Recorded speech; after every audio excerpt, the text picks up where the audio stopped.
In our last session, we considered the question, what do I enjoy? You know, when I think about joy, I think about laughter. And I had a time, boy, did I ever laugh at myself.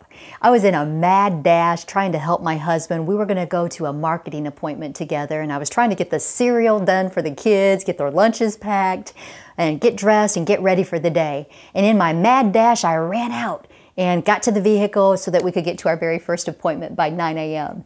And the whole time I kept thinking, man, my feet hurt. These shoes are really tight. They just are so uncomfortable.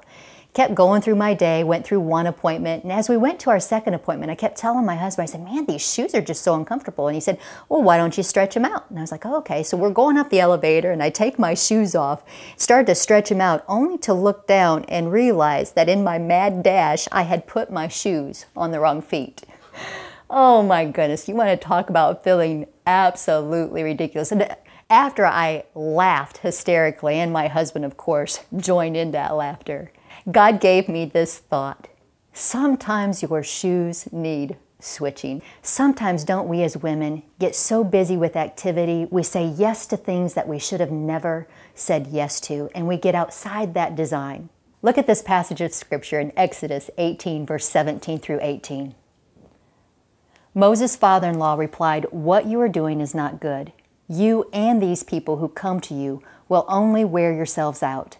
The work is too heavy for you. You cannot handle it alone. All right, so you see, Moses was from morning to night being involved with activity that was wearing him out. It was outside of his design. So how do we know what to keep hold of and what to let go of?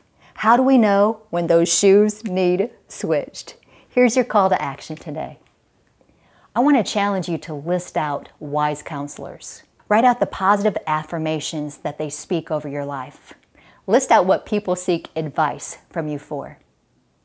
I'm a firm believer, obviously, in lists. I keep telling you to list out what you enjoy, to write down what comes naturally, to list out wise counselors to surround your life with and what they speak over your life. Hold on to that list. I promise we're going to get to it.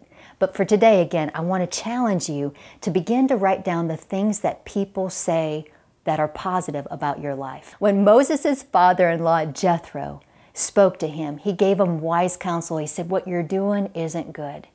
And what we need to do as fellow Christian sisters is to speak affirmations over one another's lives and also pay attention to those affirmations, because within those affirmations of what people speak over us is God's design.